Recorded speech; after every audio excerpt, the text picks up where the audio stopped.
की और ईडी-आईटी का एक्शन हुआ और फिर उन्होंने पैसा दे दिया बॉन्ड के थ्रू और फिर उस एक्शन को रोक दिया।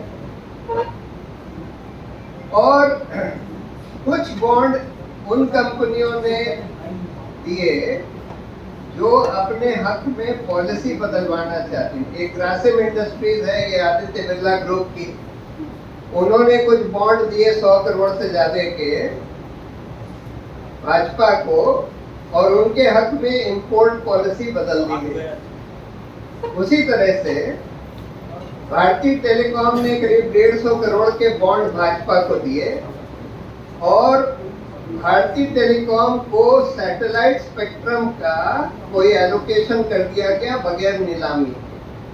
जबकि सुप्रीम कोर्ट ने जब 2G के स्पेक्ट्रम का अलॉटमेंट कैंसिल किया तो ये बोला था आगे से स्पेक्ट्रम की सिर्फ नीलामी हो सकती है। लेकिन इन्होंने कानून बदल के टेलीकॉम एक्ट के जरिए और ये कह दिया कि कुछ केसेस में हम बगैर नीलामी के स्पेक्ट्रम अलॉट कर देते हैं। लेकिन ये अच्छी बात हुई कि इन्होंने फिर जब सुप्रीम कोर्ट में एप्लीकेशन दी कि भाई हमको आप परमिशन दे दीजिए कि हम स्पेक्ट्रम ये अलॉट कर दें बगैर ऑप्शन के, तो सुप्रीम कोर्ट ने उस एप्लीकेशन को नॉन मेंटेनेबल कह के निरस्त कर दिया। तो अब शायद ये लोग अलॉट कर भी नहीं पाएंगे। इन्होंने डिसीजन तो ले लिया था लेकिन अब शायद नहीं कर पाएंगे। लेकिन उससे भी खतरनाक चीज ये हुई कि कई दवाई वाली कंपनियों ने कई हजार करोड़ के बॉन्ड भाजपा को और कई राज्य सरकारों में जो पार्टियां काबिज थी उनको दिए। और ये लोग, ये कंपनियां बड़ी खतरनाक दवाइयां बना रही थी जिनको कि किसी न किसी रेगुलेटरी अथॉरिटी ने या किसी ने बोल दिया था कि ये बिल्कुल जानलेवा दवाइयां हैं या सब स्टैंडर्ड हैं या इससे बहुत हेल्थ को, सेहत पर नुकसान हो सकता है। उसके बाद इन कंपनियों ने बॉन्ड दिए और उसके बाद उनके ऊपर जो सारा ड्रग रेगुलेटर वगैरह का एक्शन था वो सब खत्म कर दिया।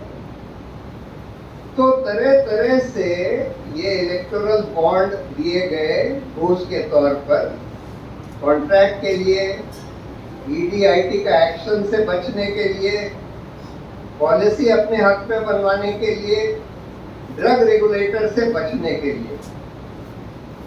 और इस वजह से निर्मला सीतारमण के हस्बैंड जो है परकला प्रभाकर, वो कहते हैं कि ये सिर्फ हिंदुस्तान का ही नहीं, विश्व का सबसे बड़ा घोटाला है। इसमें कम से कम 5 लाख करोड़ के कॉन्ट्रैक्ट्स को इन्फ्लुएंस किया है, कई लाख करोड़ का मनी लॉन्ड्रिंग या इनकम टैक्स की चोरी को रोक दिया है, मतलब उसको चलने दिया है।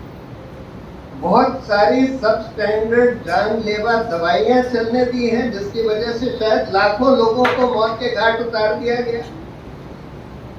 तो अब सवाल ये है, इतना बड़ा घोटाला हो गया जो कि हमारे कानून में बड़ा बहुत ही संगीन अपराध है, प्रिवेंशन ऑफ करप्शन एक्ट में। अब इस पर किसी की जवाबदेही होगी कि नहीं?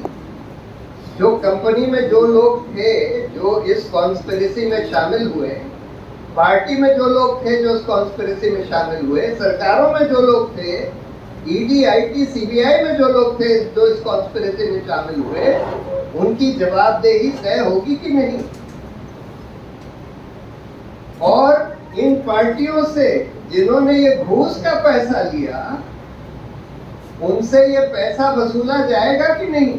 क्योंकि अभी तक सुप्रीम कोर्ट ने ये नहीं बोला है कि इलेक्टोरल बॉन्ड तो रद्द कर दिया, लेकिन ये नहीं बोला कि जिन पार्टियों को बॉन्ड का पैसा मिला वो वापस करें, क्योंकि पॉलिटिकल डोनेशन इलीगल नहीं था, उसकी गोपनीयता इलीगल थी। तो जब उन्होंने गोपनीयता का पर्दाफाश कर दिया तो उन्होंने बोला ठीक है, हम गोपनीयता का पर्दाफाश कर रहे हैं, लेकिन घूस लेना तो बिल्कुल इलीगल है। अगर किसी ने घूस के पैसे लिए हैं किसी भी पार्टी ने, तो वो पैसा तो उनको वापस करना होगा।